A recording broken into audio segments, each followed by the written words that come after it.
What's going on, y'all? It's the Abroad DJ podcast. You already know who I am. I get to sit down with the Prince of Mixtapes. Hold on. We gotta clarify something. Okay, what we clarifying? The name. Okay. It's the Mixtape Prince of Mass. But I've grown up, so we're gonna shed that. Oh, so we moving on from that. You know, that was out of, paying homage to, my man Clinton Sparks, who really...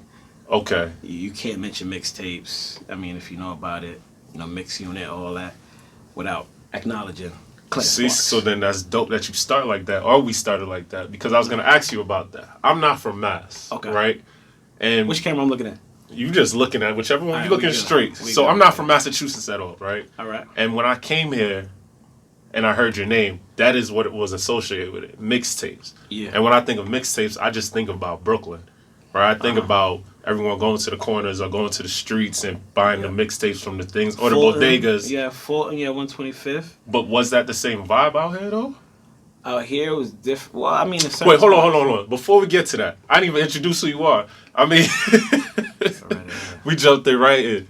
But realistically, my man is known for his mixtapes. That's who I originally knew him for. Yeah. Before that, I knew that he was giving platforms to a lot of artists in this city and outside this city, giving them their first chance to be heard on air and in multiple individuals' ears. Very connected brother. Been working in the industry. He's connected to many different labels. For sure. And again, just a dude that in the industry that I definitely look up to. That's my big brother. DJ Edubble. Far too kind. Appreciate you, very brother. highly of me, my man. I appreciate you, my brother. Edubble. Started off in mixtapes. Really, to get my name was out mixtapes. Yeah, for sure. Out here, like I had first, all mixtape DJs know that you go through this. You put out one mixtape, and you think you're gonna, you get like 500 to 1,000 copies. You're like, yo, I'm gonna sell these joints for $10. So if I got 1,000, I'm about to have 10 bands. I'm gonna do that first one hits hard because you barely move any. You end up giving them out. So it took me a little while to catch. Okay. But I remember I sent out a email blast with all my covers in it, and my man, his name was CD Rich from Connecticut, Mixtape All Stars. He was the first person to hit me up with like an order, and he ordered I had like 4 or 5 CDs in that one email blast, and he took all of them. So that was like my first catch. But he said, listen, people aren't calling you yet? I said, not yet. You're the first person to be back. He said, trust me, they're about to call you. Okay. So then I got hit back from Mix Unit. If you know about Mix Unit, you know there was 4 CD covers on the joint. So I had a whole row. Okay. I had 4 joints and the next one in the second row. So for me being like, some kid that just came out of nowhere, and like I came out of nowhere for them, but out of the blue, but it was unheard of at that time. So then, all other websites, they fall in. And I had distribution in New York as well. Okay. So this wasn't like something out your backyard or out your trunk or nothing. Like, this was for real. No, but I'll keep it a buck, though. Like, I still hustled. Yeah. Out of the car, wherever you was at, I needed them. I was doing 5 for 20s. Okay. I was running around. I was getting to it. Needless to say no more, but Facts. Even like the stores around the way, like I would go in there with my CDs. This is around the same time that CD Richard picked my joints up. Okay. So I drop them. I go in there trying to sell them, and they were like, "Oh, well, maybe, just leave 10 here of these each." So I'm putting them on the table now.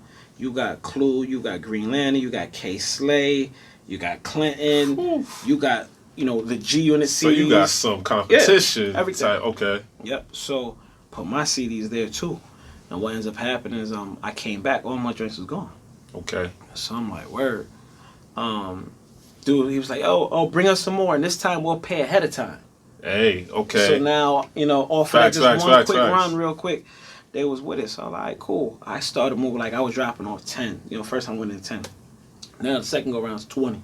Okay. Then they're like, yo, bring us 40. So like I'm moving. Yeah. And it's a compliment to me because I'm on the table with all these like Clues up there. I kind of started this because of Clue and Goldfinger and Ron G. Ron G, that's my boy. My man Chubb. Chubb did a lot. Chubb used to, lo and behold, I was there with Chubb.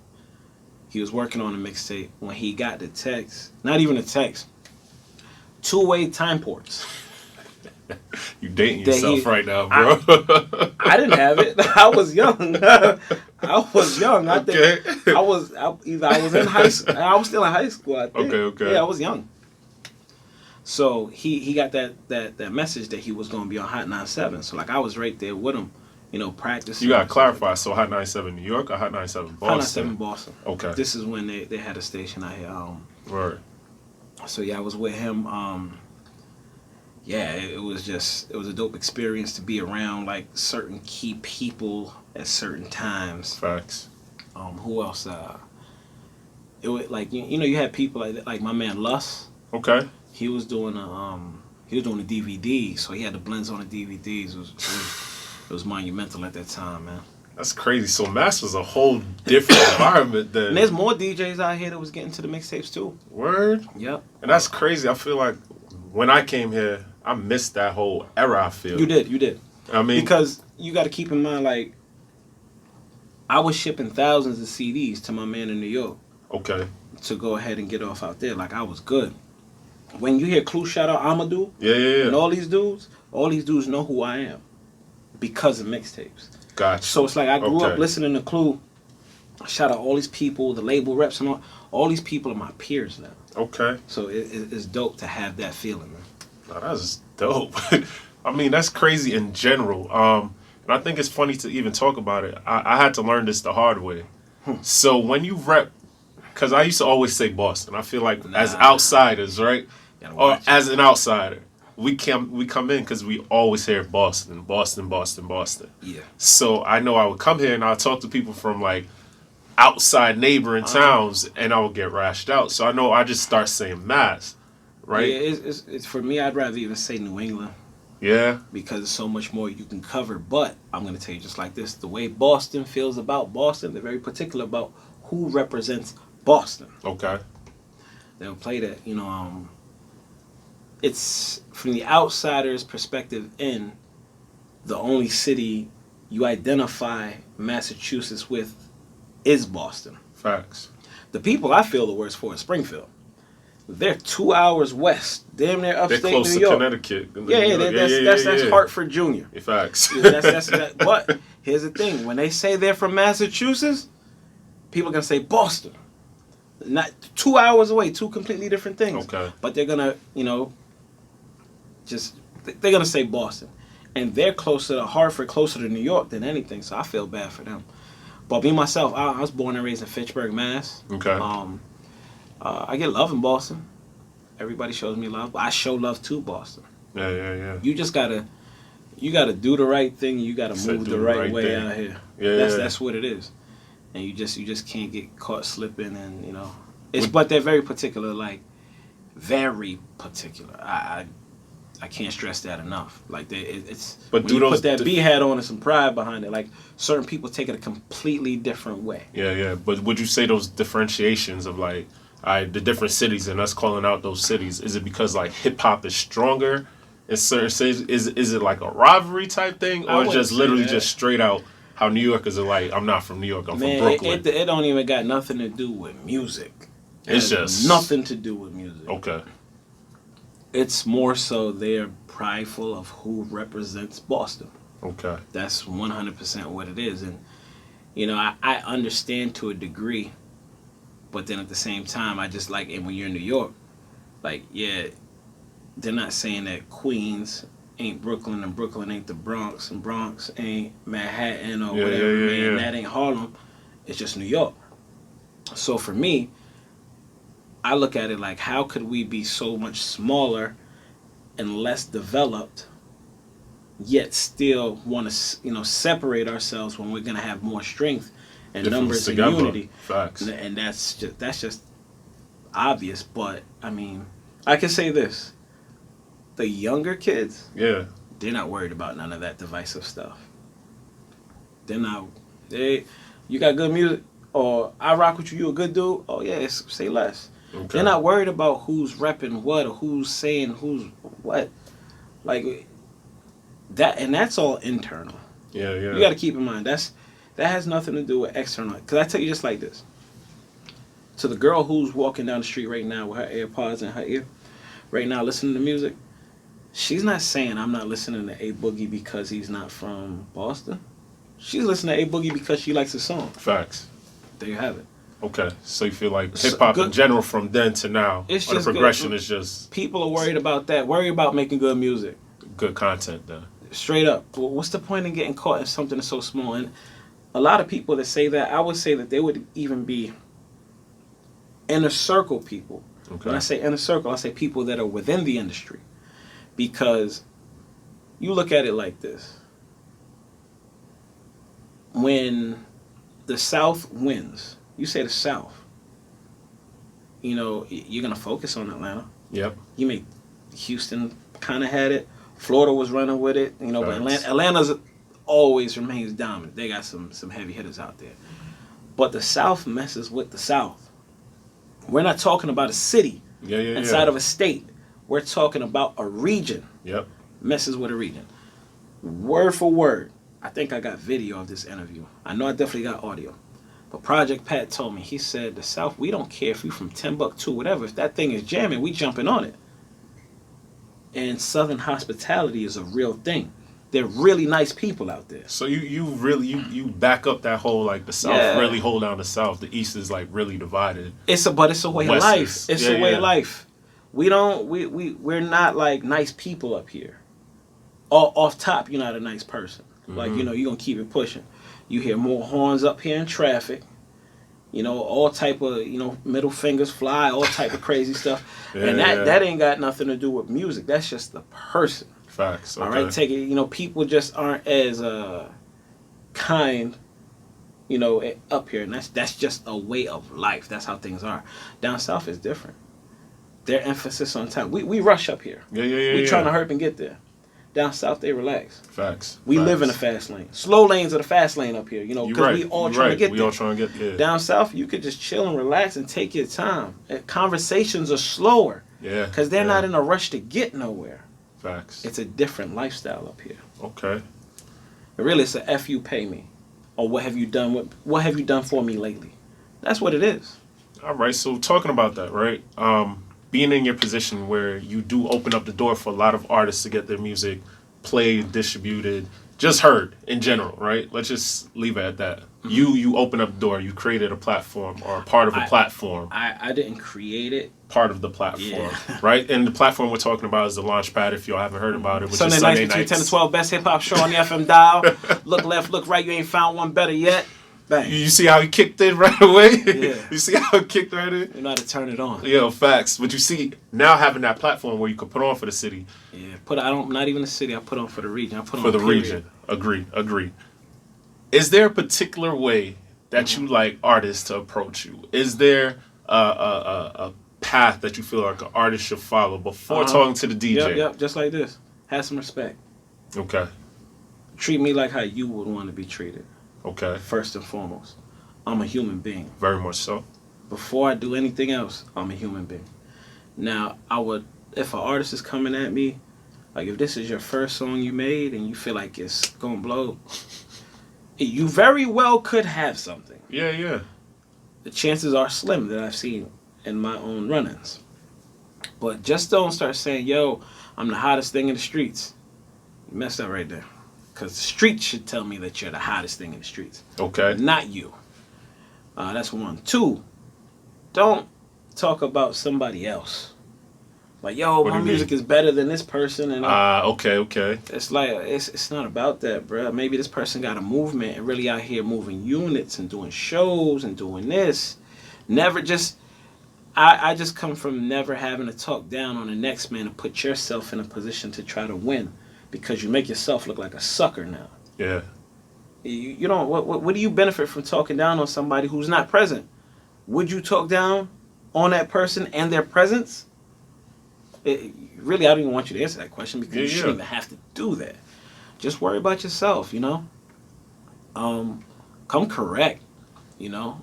Presentation. You know, if you ain't got the money to have some album art on your joint, just, you know, make sure you just send an MP3 tagged appropriately or something. It's little things like that. Make sure the quality's good. Make sure you go to the studio and you get it done the right way. And here's the biggest thing. A lot of people want to be heard on the show and don't know how to submit their music to get on the show. Yep. Which reveals that they're not listening to the show. Okay, talk about because that. I say how to submit your music for the show and the show. Okay. Some people may see their man's getting played or something and like feel like they're subject to or entitled to being played as well because he posted on Instagram or a story or he posted or Twitter or Snapchat or whatever. You know, you came out, went to the corner store, somebody talking about old boy's song getting played. Yeah. Don't do it because of that. Do it because you want to do it. That's what you got to do. Don't let the next man motivate you to go hard to do the same, but don't just feel like you should be played because of that. You know, and I reward movements. I reward people who take it seriously. I reward quality, and I reward relationships. If you have all, I'll give you an ID. I said an ID. Example. I'll give you an example right now. I'll give you several people. Millie's. Good music. Yep. Organized team. Moving around right. Shows. And even more than that, me and him have a good relationship. I could talk to him. We don't got to talk about music. We talk about sports. We talk trash to each other. We clown on each other. It's real combos. It's real sit downs. Music can crash and burn today. We still gonna be homies. Facts. Okay. All right, so that's that. I'll give you another example. Let's say my man G.O.D. Okay. One of the first people who submitted music early when I first got the Launchpad. I had dope music. First song I played for him was For the Low. And when I listened to it, I was like, you know what, I like this song. But I'll listen to the song outside of me playing it on the Launchpad. I'll listen to it, period. So that one hit home. That was one of those. So I'm like, this kid makes good music. That's it. Okay. Good relationship. I don't speak with Gio as much as I speak with Millie's. But me and Gio's relationship is still 100. So it's more about relationships. You feel it's more the relationship between the artist and DJ. Who wouldn't want to have a good relationship with the person who can play your music? It's not to say that your relationship makes me play your music. Facts. Because I'm gonna tell you just like this: the music, end all be all. We can have all these conversations under the sun. Yeah. And if the music just ain't hitting, then it just ain't hitting. Facts. That's just what it is. I'm not going to lower the quality or the scale or the expectations based on our relationship. Nah, that's my man. So my man got to pass the test too. Facts. He be my man. He's still gonna be my man after and before and all that. Okay. But if the music ain't hitting, I just can't do it. A certain level of quality and professionalism. I just will not drop. No, because there's a good chance that your song could be played right next to a Jay-Z song, next to a Fabulous song, next to a West Side Gun and Conway, a Jadakiss, Young Boy NBA, Roddy Ricch. Your song could be played right next to it. That's what I do. Because to tell you the truth, I've been playing more music from the area than industry music. And I kind of been... Not saying doing it on purpose, but there's a level of quality. It's good music coming out. I'm happy. It makes my job so much easier. Okay. But you know what it also does? It makes the job of the artist out here harder because you have to compete at that level. Which is good though. Yeah, it's making them. So if you've been putting out that subpar that was cutting it, and then they raised the bar, this is what they're looking at now. This is done with. That's over with. You might have to change it up, switch it up, you know. So, no, that's real. So, even with that, so you've been on the road. Yeah. Wait, hold on. Before we go there, right? So, because I even tell y'all this, right? This man is really legendary, right? And it's funny, and I say that, and you're still very young, right? But I say that in the things and the accomplishments that you've done because you really have been by the side of a lot of artists. You've been by the side of a lot of radio people who've excelled and are very high, prestigious. Shout out to my guy, G-Span. Exactly. Right? You sat in the rooms with a lot of board members from labels that people don't know about. Yeah. And recently, you just got back from what was it, a 2-3 month tour? That's 2 months. Man. 2 months? 2 months. But that ain't nothing to shrug your shoulder at. That's a whole 2 months on the road. touring with Joyner Lucas, which I know a lot of Grammy-nominated Joyner Lucas. Two-time. Pardon me. Two-time. I'm getting corrected a lot right now. I was trying to make sure you get the factual, right? Yeah. Two-time Grammy-nominated Joyner Lucas on the In the GOAT tour with Chris Brown. Along that tour, there was Chris Brown. It was Tory, Ty, Yellow Beezy, who I got relationships. I have individual relationships with Ty. Yeah. With Tory. Just started creating one with Yellow Beezy because that's where I met him face to face. Yeah.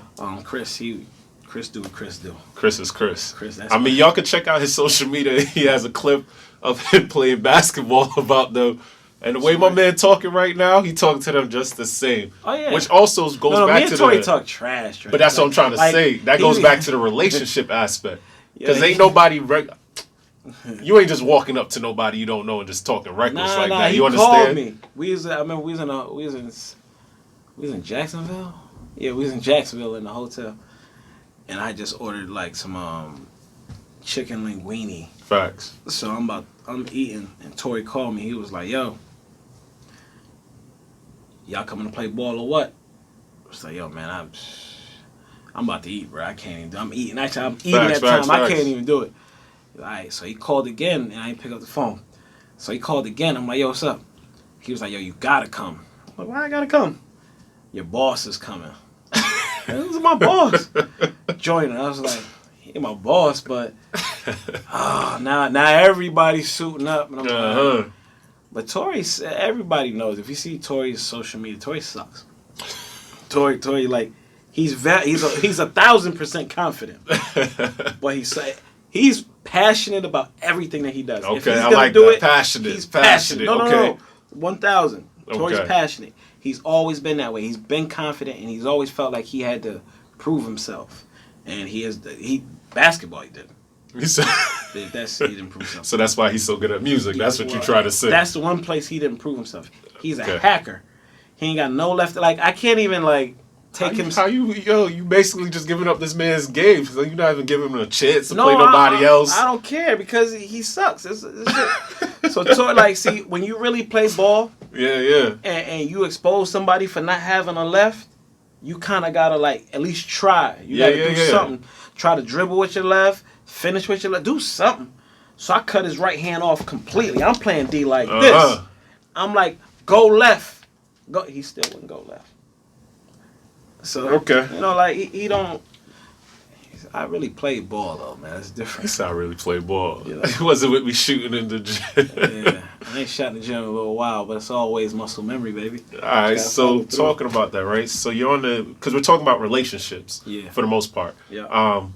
How did you and Joyner's relationship even come to be in general? To keep her buck, me and Joyner, there was a club called The Playground in Worcester. It was right behind a strip club. So the strip club was in front, and the club was in the back portion. Word. So him and his man, they came up to me and they was like, "Yo, we want you to host our mixtape." So I was like, "All right, cool, let's do it." I heard the music.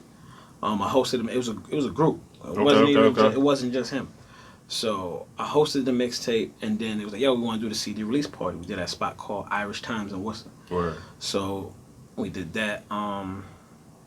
Which they still owe me some money for. But listen, I remember everything. Memory of an elephant, baby. I see. So from there, me and him remained, and I know who. Not to say that the other ones weren't stars. Yeah. I just know who got talent from that situation. He got talent. Now you got to understand. I'm sitting there watching. Him and watching them all perform, but I could tell something about him. Okay. So me and him stayed in contact. Right from there, he moved to Tampa. Okay. So he was gone. He shot some video that was crazy. Got a good reaction. He's really he's been at this. Yeah. So this ain't nothing brand new. No. He's been behind the lens, creative the whole time. He's your artist. He's an artist. Okay. That's what it is. The artists are going to respect him. People who I hold to high regards in hip hop. Yeah. I've seen them show him love. Okay. So that shows me that I know my shit, bro. That's it. When I pick something, I know what it is. So I told a lot of people about him a long time ago. Okay. Whether they caught on then, they caught on in the middle, they caught on now, or they didn't catch on, I said I brought it to their attention. Mm-hmm. But more than that, me and him, we had conversations. Like, yo, this is his word. He said, yo, I'm gonna go up, I'm gonna blow up, man. And we gonna go on tour. You my DJ. I'm gonna take you with me. Now at this time, we didn't even do a show together at all. Well, we did like the release party, but it wasn't like it was like me and him. Facts. So he's a man of his word, you know. And then we both believed in each other. Like it's like he go up, I go up. He go up, I go up. And it's like it just so happens, just correlate. It just keeps happening. Facts. So the things that we spoke about so long ago, we've already surpassed everything. So spoken into existence. Yo, we spoke, man. We done passed that 2 years ago. Okay. It's crazy. That's powerful though. So now we're just leveling up, and then lo and behold, one of my mans in the same city where I'm from, I used to go to his crib because when MP3s like they start releasing like online and stuff, he had like he knew some websites or whatever, some little ways of getting some music early. So in mixtape days, you of course, yeah. So I would go over his crib at nights with blank CDs, burn them, and then like I would come back to the crib on CDJ, chop them up, whatever.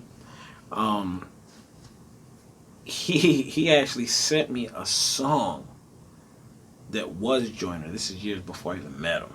Okay. I still got it on a computer. I just gotta go get it off that computer. And Joyner only want me to play it. But you know what song I'm talking about.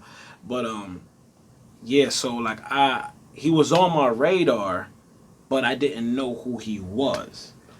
Like his uncle's a producer. Who, Joyner's? Yeah. Okay. Okay. Listen, he's not new to this. Yeah. This is what he does. You know, so yeah, so our relationship it's just been years of this is like 10. This is like 10 years. Okay. Yeah, this like 10. So now talking about this tour coming up, I keep asking everybody. And tell truth, I want to tell y'all that he gave me one of the worst piece of advice ever in my life when it came to touring. What did I do? Yo. What happened? So I'm listening to this man. This man's going on a couple tours at this time. I'm about to go on my first long length one. So I'm like, yo, bro, how do I pack? All right? You got to pause that. Your first long length one? Yo, pause you that. From Brooklyn, right? Pause. Yeah. I'm about to go on a very long tour. Yeah. Right? Uh-huh. I'm like, yo, how do I pack? Was like the essentials, and I'm gonna ask him about his essentials too. Like what items does he pack and how he does it? See, the way I packed for this last tour before. My man told me he buys a new pack of drawers and socks every week, and he throws out the old pair. Yeah. That's what my pockets ain't like that. They wasn't that deep. We all did. And this man telling me, yo, don't worry about drawers and socks. You just buy them at a new gas station. Nah, I said Target or Walmart. All right, but cool. Station. But you see what I'm talking about because he got a blink like this, and I know this thing's shining in the camera right now. But now you wanna? I don't know what you talking about, man. So I don't know if this is just it was above my pay grade and my blessings at that point. That's what you negotiate with your squad, bro. Oh, that's what it is. So in your rider, you're like, I need draw money. No. And socks money weekly. That was just what I handled myself. Exactly. So cool. Talking about touring. How long was your tour though? Our tour was like 3.5, 4 months. Dude, that's why. See, if you'd have went to Walmart, you bought that. Nah. See, I'm gonna break it down. All right, break it down for me, brother. They got the 10-pack of drawers. Okay. Right? They're probably like $18. Okay. You just buy those and use those. So you just throw it away. Yeah, because you don't want to carry the dirty drawers with you. But you're not doing laundry? We did laundry, but it's never no consistent time of when we gonna be able to do laundry. That's the thing. You gotta look at your itinerary. See when you gonna have time to do it. At our venues, we had laundry sometimes. Oh, we stopped at what do you call it? Truck stops, and we was doing laundry at truck stops too. Oh, y'all ain't do none of that. Truck stops. We stopped and got gas. Y'all just kept moving. And went and got some water, some little gummy candies or whatever. Jumped right back on the bus and kept on moving. Okay. So there's the difference in touring. Everyone's tour situation ain't gonna be the same. Hold on. Let me break it down to you. Now. Okay. See, those are those tours before. Okay. See, since now. Okay, pardon me. Hey. I got a nice little connection in Ethica. Okay. So they send me them nice drawers, bro. The joints is like $25 a pair. So you ain't throwing those out no more. Baby. You holding on to those. We got those. So you hand wash it, brother. No, I hit them. You said that's because those are $25 a pair. That's different. Okay. Now see, I gotta prioritize with the drawers. Alright. The Fruit of the Looms, the Hanes, those is whatever. Those are one and those done. Go to the baby. side. My bad. One and dones. Alright, so then too, thinking about it, what are you packing in your bag? My luggage. Your luggage, not even your luggage, but even just your DJ bag and your luggage, right? What are your essentials? What are your go-tos that you put in your DJ bag? You know, we got the laptop. Of course. The charger. You know, I got the new joints, so I got the little dongles. Yeah. Which I shouldn't even be doing that. I need to go order some of the joints that go straight into. Yeah. So I'm gonna get those. I got in-ear headphones that I use on tour. Do you feel like those work better than like the? I feel more comfortable because I'm always wearing hats. So then if I got the headphones on here and start sweating, I don't want that to build up. But the in-ears, I could just put one behind my ear, and then I'm relaxed and I'm at ease and I can hear people. You got to get fitted for those though, right? No, I got the ones that you don't have to get fitted for. But I am gonna get the actual. Yeah. Okay. Yeah. I'm gonna do those too. But so I got in-ear. Actually, got 2 pair of in-ears in my bag. Okay. I got the Monster headphones that my man just sent me. Okay. What else I got? I got some external hard drives. Obviously, we got the chargers. Of course. That's it, really. You're not doing like any toiletries in your bag? Or we talking about my regular. Regular DJ bag when you're about to tour. Yeah. No, we talking about touring. Yeah. Oh, when you about to hit the road. Okay. No, I don't put toiletries. I got a separate little I got a bag when we went to the UK from Starter. They gave me like one of those like little. Yeah. So I got a little joint I bring with me all the time. Matter of fact, that's why I missed the bus. And hold on, so this is another tour life, man. Just because you the tour DJ to the artist, don't mean that you won't get left behind. Nah, they shouldn't have left me. Should versus, and why did that happen? Talk to it. Why did what? Why'd you get left? Because I feel they tell you a time. They say, yo, be at the bus by 9 o'clock or you get left. Hold on. It was before I went to San Diego. So what was before? What was before San Diego?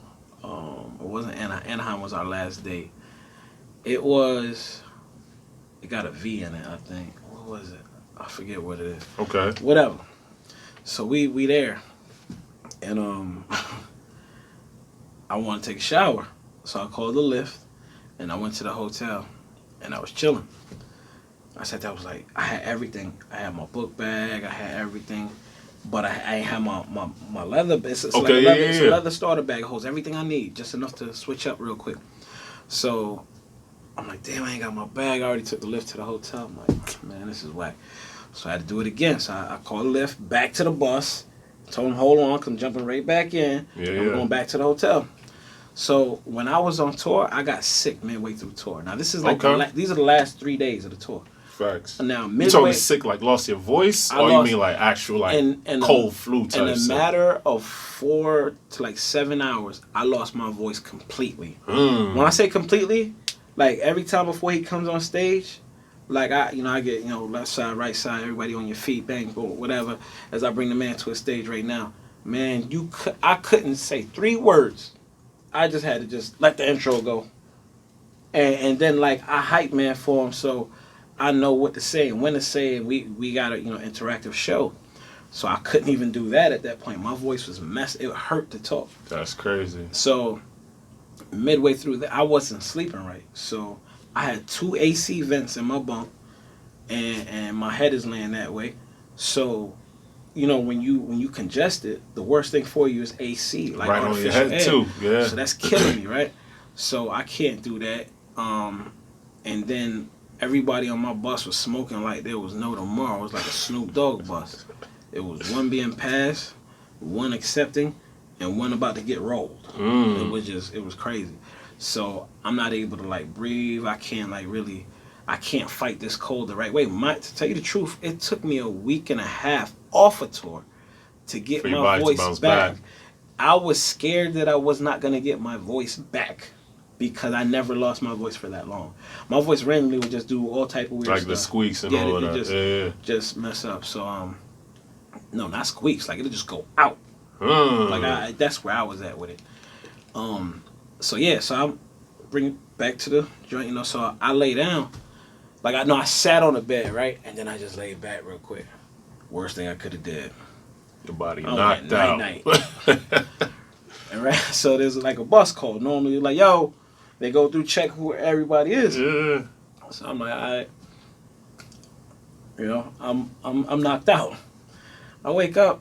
Now we had a 6-hour commute from where we were gonna be going, from where we were to your next destination. Yeah. So we did that.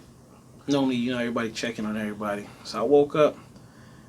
It was like 5 o'clock in the morning. Bus was supposed to leave at like 1 or something like that. So I'm like, why we leaving so early? Whatever, that didn't mean nothing. So I lay down. I get up. I look.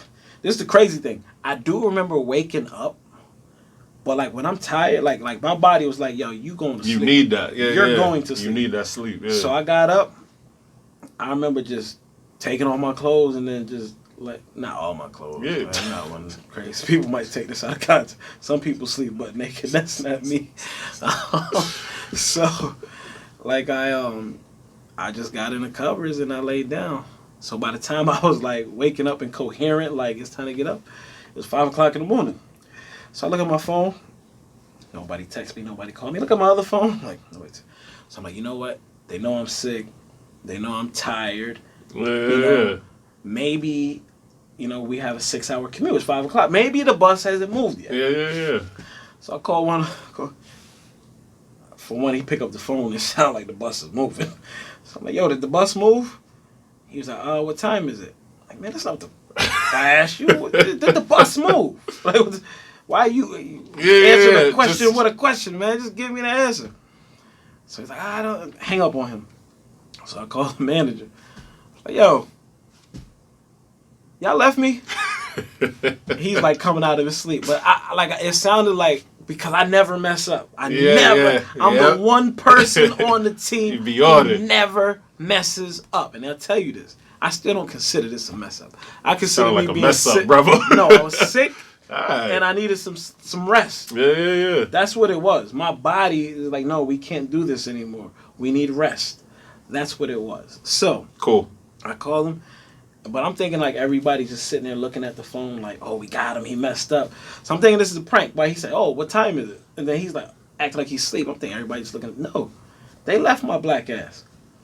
So I'm like, damn. Luckily, I was 10 minutes away from the airport. Luckily, that airport flew straight into San Diego. So everything worked out even better for you.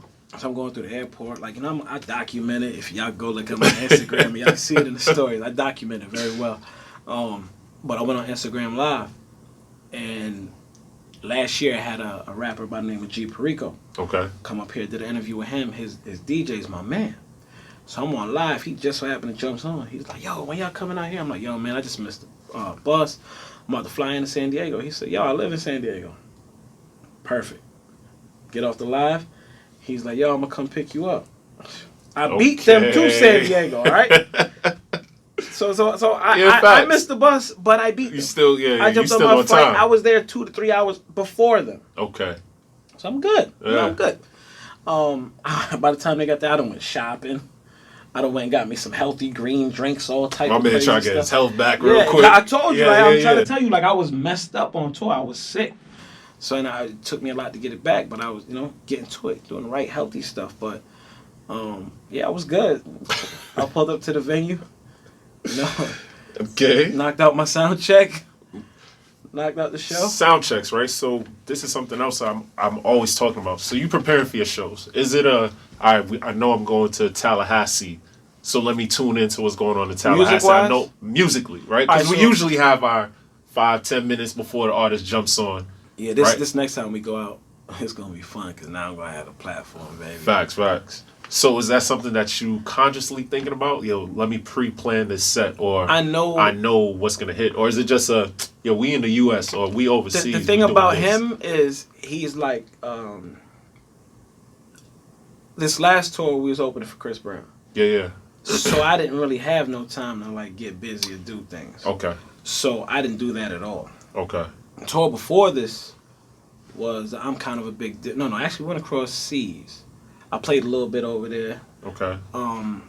But for him, he's the type of artist that I can be like, yo, if they like him, then they're gonna like this person. They're gonna like J. Cole. They're gonna like Kendrick. They're gonna like this type of stuff. So I know what to play. I'm not gonna come at them with a little pump song. Yeah. Even though that goes against his brand and what he's talking about and things. Yeah, but not even that. It's just I just feel like they would more so want to hear something else. So I know along the lines of what to give to them. But at the same time, it's like, you know, I'm doing what I do too to bring it to the table, but I can't do nothing that's crazy left that doesn't make any sense. It doesn't correlate to the show that we have planned and his fan base. So, but given that I can go to different cities, like if I'm in Atlanta, I could do something a little different. Facts. You know, if I'm in Houston, I could do something different. Okay. If I'm in LA, I could play something a little different. Like we know how to, like, you know, adjust. Just finagle that. Yeah. You know, in New York, like if I was opening for him and I played Fabio Big Drip, it's gonna go Crowd crazy. Go crazy, yeah. But I take that same Fabio. But you still keeping your ear though. If I play it in Dallas, they're gonna look at what is going on. Okay. So I still, me being a DJ and still knowing how to read my crowd, and this ain't even reading your crowd. This is knowing what you're walking in. This is more than reading your crowd. Facts. This is doing your history. Like, nah, I'm not gonna try that. Like you're not gonna go to Jersey and play Finito and be like, I'm about to blow New Jersey up. Yeah. They I don't care nothing about that. You're not gonna do that. You know, certain things you're not gonna do. Like I'm not gonna go, like, let's say that 6ix9ine didn't snitch or whatever. He was a stand-up dude. I'm not gonna go out to Texas with Jay Prince and start playing it like that. I'm not gonna go to. No, you better know what you're dealing with and where you're at. Okay. So you're telling cats they got to do their research regardless. You got to be. Yep. Be on point. Game tight. Facts. What does y'all practice session look like? So you enjoying? What does it look like preparation wise? Is it more so that y'all have done this enough times at this point, so it's just we walk on stage, we do our job, or is it still I think I want to drop this out here. You say X, Y, Z. Is he more hands-on? Because he seems like a very hands-on person. He is, but he's receptive. Even musically. He's receptive. Like we put it together. Like so, it's an effort. Okay. Initially, we rehearsed. We probably only rehearsed like a few times. Okay. But we just swap in new songs every so often. Gotcha. And then we're good right now.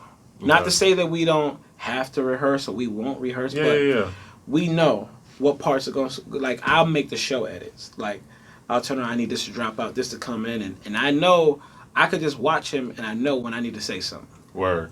So if he's losing it, I know to pick up. Okay.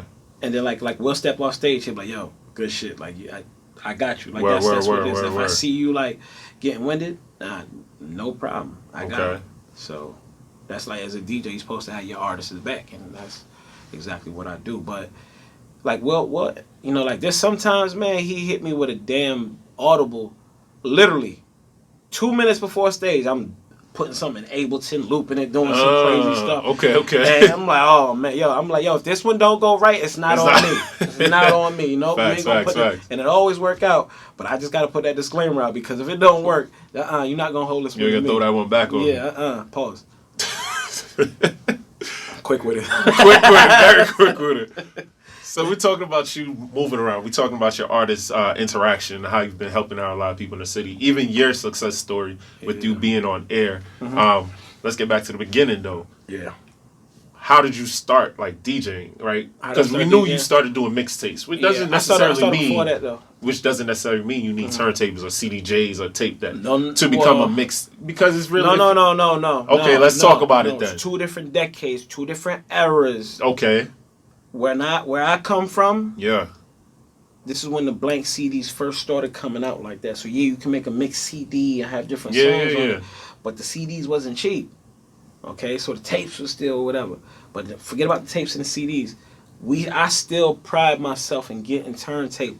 Okay. And doing it. Was that something that you had to work for your personal self? Did you have help from somebody else? My mother helped me. Okay, that's what's up. My mother believed in me. One of my biggest early believer. I love my mother. She I got a startup kit for Christmas. Okay.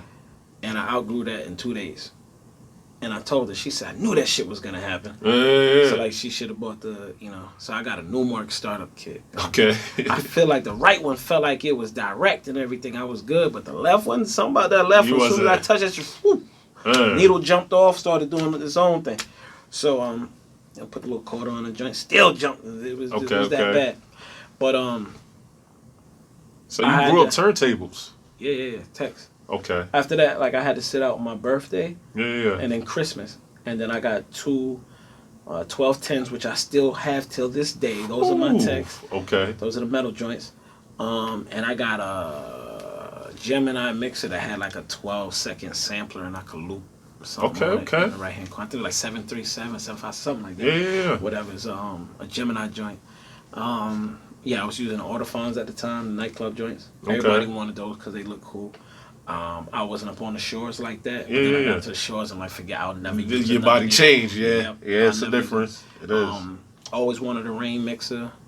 Finally got enough money to get a 56. My 56, for some day, my fader was the worst. I ain't know nothing about opening it up. Yeah, cleaning it out and all that. No, this is brand new. I got it like this. This is the one I sold your homegirl. Yeah, yo, listen, let me tell you something. Yo, she can give me that one back crazy. Because that crossfader, as soon as I figured out how to do that, I went over to my man's crib, and like we was always trying to catch tricks and stuff. Like, I in my head, I knew I could 2-click flare. Okay. So I was like, yeah, I know I could do this, but my rain mixer wasn't allowing me to do that. Yeah. So, well, mind you, I had this thing for like 2 years, and I'm still not like really being able to do nothing with it. So we took the sewing machine fluid and put it on a coffee filter. Okay.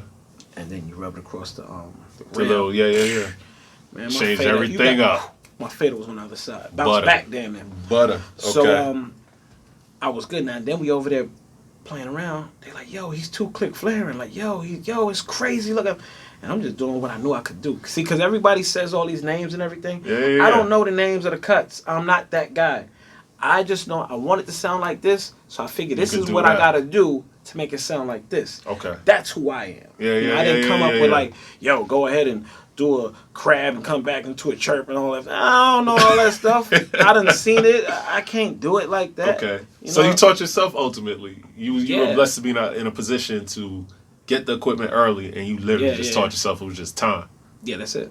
Okay. I didn't have no instructors or nothing. Okay. I literally I didn't even have I didn't really have DJ friends. I had a couple homies, but like they were in different age range. They was older than me, so all of them were older than me, and I was just like like Fab says he's the young OG. He kind of got caught in the cusp of things.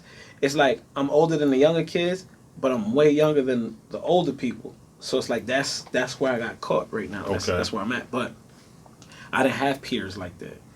It was just really me, and I had to look outside of my market for motivation. Facts. So, stuff like that. But more so than that, I still got them texts. Nightclub joints. Not the nightclub, we done with those. Put them in the rest. I can't remember the last time I used those. But the shores. Now I'm rocking with that Pioneer thing, boy. Yeah. CDJs, I bought one CDJ. The reason why I bought a CDJ is because mixtapes was coming out. And there was nowhere in the world you was going to get some of that vinyl. So in order for you to be able to chop it, and here's the thing, forget about the regular songs. Yeah. The acapellas came out, MP3. Okay. So in order for me to make blends, I love blends. Goldfinger, like one of the dudes that made blends that I like. Who else was it? There was a kid named Junior Tech. He had some crazy blends. My man Lus, he had some crazy blends. There's a lot of people. Mr. Rello and Jade L. Like, I can go down. Cutmaster C. Matter of fact, Clue. How about this? I got mixtapes when Clue was not mixtape. I got them on like MP3. Yeah. I ain't got no tapes. But like Clue was like chopping up. Like, don't get it twisted. That's what he used to do. That's where he come from. But in some ways, we find ourselves into the business side of things. Facts. But I still love the DJing thing. I can never get away from this. Like, you can give me $1 billion right now. I be in the like, yo, this song will go perfect with this one. Like, yo, let me go try this real quick. Like that, I got that itch. I love this. I really love it. Word. I'm blessed to be able to make a living off of this. Facts. I'm blessed that this is all that I do. this isn't all that I want to do. You know, I'm gonna get into like investing and doing other things. Of course. But I'm blessed that I could do what I love. That's real. So thinking about struggles, and I like to ask everybody this. Go right ahead. Let's talk about it. Because just talking about struggles, especially in this game, in any business, and we human, real. It's right? Real. Were there any particular struggles that you felt may have derailed / influenced you to go harder? Yeah. Derailed in the essence of like, yo, I think I'm done with this, blah, blah. I wanted to quit so many times. Put a battery in your back instead. It was like, nah, this is my time to move forward. I wanted to quit a lot. Okay. Because the money wasn't coming in. Okay. Straight up. And I know there's a lot of DJs who feel the same way. Yeah. You start thinking like, damn, man, I love this, but, you know, I got to pay this, that, and this. And hold up, they about to turn the lights off. Hold up, I don't even got a place to stay. Hold up, my girl just kicked me out. Yeah. Life hit you. Yeah. And it hit you for real. So, thank God I ain't see all that. Yeah. You know, I'm blessed. Once again, I say that. Good support system and everything.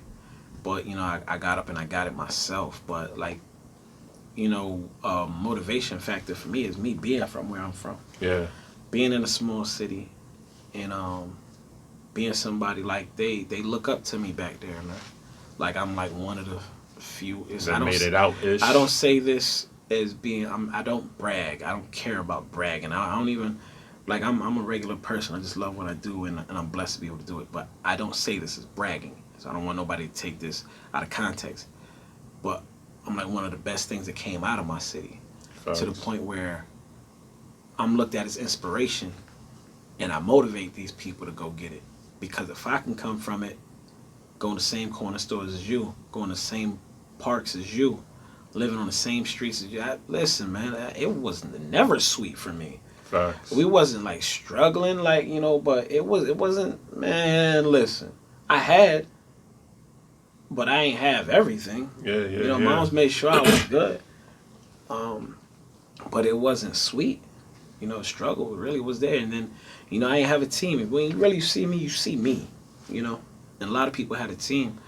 But I can't sit there and be like, yo, how come my friends aren't? Nah, it's when you, just keep it moving, man. Don't worry about that part. Because you're going to sit there and you're going to start looking at your friends a little different, and that could cause rifts. Everybody got their own stuff going on at the same time. Some people got kids, some people got families, some people got jobs. Yep. You know, and that's just the reality of life. So it was you know, times I wanted to give up, but, you know, the push factor is like, me, myself, like, I you know, single parent, my mom's, me and my sister. So I want to be able to give something back to my mom. Like, here you go. Like, you know, she wasn't able to graduate high school because, you know, for one, it was a different time back then. You know, people were calling my mother a nigger, not a nigga. Yeah. She was calling her a nigger, and my mother was fighting. So it was that. She got pregnant. She had me, and I kind of felt like not to say I set her back, but she probably could have did more had she didn't have me. So it's like, damn, you know, I owe this to her, so let me go ahead and make my mom proud and let me do something for her, like, you know, something like that.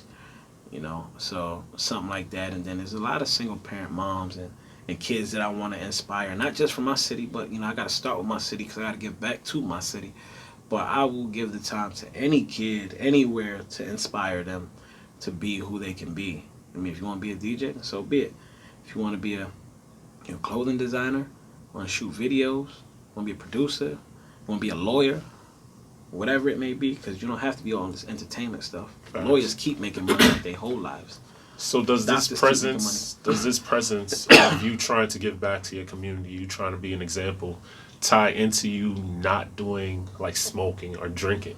Because I think that is something I look up to you about, and I find extremely difficult. And it's not because it's necessary in this game. It's just but I feel like drinking, especially when you're in a nightclub scene and being around so many different substances and things of that nature, for you to still be able to connect with so many different people, right? Be in so many different realms. Mm-hmm. And you're clean. Yeah. You feel me? Like, well, I keep it real, man. Whether I was a DJ or not, I wouldn't be smoking and drinking. And is that because it's tied into something else, or it's just like it's just who I am? You never got down with it. I don't care sampled to drink. It never. I don't care to drink. I don't care to smoke. That's it dope. don't, like, my friends would play around, like, yo, try to get me to smoke, and it never hit my mind that, you know what, maybe I'll try it. Never. Drinking, it's not for me. Yeah. It's just not. I don't care or have any desire to want to do these things. So no trauma, like no family member died from overdose, or like it's just a straight nah. No liquor, no word. It's just who I am, and you know, I'll keep it real. Like, I get offers to go spin at some strip clubs in New York. Some of the ones that everybody wants to spin at. Yeah. I got relationships with them where they're like, yo, come out here. It's just not who I am. Okay. You know, I'm a man of God first and foremost. I'm not saying that people do whatever you want to do. Yeah. This is what I do. Like, as far as man of God, I'm not going to strip clubs. I don't care to go to strip clubs. Strip club ain't gonna do nothing but get me aroused. And what I'm gonna do? Throw some money? No, it's not. It's not. No. My man say he ain't helping nobody else. I like, you know what? And this is another thing that I look at. I don't mean to shade any strippers at all, but let's look at it like this. Okay. Dudes want to go in a strip club and glorify throwing 100 bands. I threw 150 last night. Mm-hmm. There are young girls of color and non-color who would love to go to college. Because this girl got a nice body, she got her clothes off, I should throw it to her? How about I take that 150 and I go to the high school where I'm coming from, and I find 15 girls and I give them all $10,000 toward college? Or how about I take that money and go get the whole... Listen, everybody that's going to school here, y'all college books is paid for. I'm paying for them. And you know what happens? They're not going to forget that. Facts. I can mess around and create some type of company, and they come back and work for me. Facts. So, you know, I done turn around, I done help them get to where they need to go, and then turn around and gave them a job. And now they're helping me get money, and I'm helping them get money. I'm trying to put it back into our communities. That's where I'm at with it. I don't care about no strip club, throwing money, blowing money. That's not where I'm at. It's about investments, man. And that's what these young kids of color need to understand. Because in these non-color households, as I say, white households, they get this game. They get stuff passed down to them that's good. There's generational wealth already You established. know what we get passed down? Some bills. Yeah. Remember the first time you came to the crib and you had a phone bill name. in your name? You thought you was cool, right? That wasn't good. Your mom said, here, hold this. That's what it is. So, like, we got to do better. And rather than speaking about it, I'm going to be about it. Like, you know, I ain't had no father around me. Nah. I met my father for the first time when I was 17 years old. It's real. And really didn't even want to meet him when that happened. So, at that point, I told myself I'm going to be better. And that's exactly what I'm doing. So, like, I'm motivated to be so much better than him. I'm going to be the best father I can possible. Like, my child is going to know me as the first superhero. It ain't going to be Batman, Incredible Hulk, or Wolverine. It's going to be my daddy can do that. That's what it is. That's real. That's real. So what else you got to ask? I like this. Nah, I like how you switched it though, and I'm smooth, baby. And it's not even the smooth part because I do these things. You know, I can steer this thing where I want to take it, but I gotta let you. But it's not even steering. I'm not even trying to steer it, and I don't want it to be as like regular because for me it's like I'm getting game from you at this time, and I feel like the people that are listening, people that will be watching, are getting game as well. Most of these people that are watching and listening, they don't hear me speak like this because all they hear is these talk breaks on radio and these interviews, and they see what I post on Instagram. But those are the highlights. There's a lot of lowlights. Yeah. You know, that you ain't never going to see because nobody's going to post those because they don't want you to see those. They don't want to give you the reality. They want to give you the perception of who they want to be. Facts. What is not who they are. Like, get with me. Like, not for nothing. If y'all think I'm popping on the gram or whatever, you might not. If you think I'm popping on the gram, I'm more popping in person. I'm a better person than what you see on Instagram. You're not getting who I am. But I don't let just anybody get next to me, too. So that's how I move smoothly with that. But it's just, you know, and it's a lot of these things, like people out here comparing, they realize that somebody's Instagram life. Man, you know, it took 560 attempts to get that picture, baby. Mm-hmm. And you trying to, you think, come on. Do the math, baby. You out here trying to do that. You chasing these likes. Facts. Likes getting you any money? It's getting you a dude in your DMs. Or a lady in your DMs. Right? What is that doing for you, though? Don't get caught up in this social media thing. Have things in real life. Chase things that really mean something. Chase these moments. Not even the tangible things to keep it real. Tangible things can be lost, but these moments are going to last forever. Whew. Yo.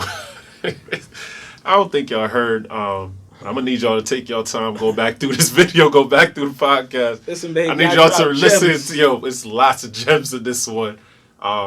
Yo, big bro, I appreciate the opportunity. You sitting down with me. You a busy man. I know you about to go do an interview right after this. So this is an opportunity. Loan me some money, bro. I ain't got nothing for you, brother. I mean, we could pawn this if we could split that. You know what I mean? Man. I know a nice pawn shop in Brooklyn. You know that these things ain't free.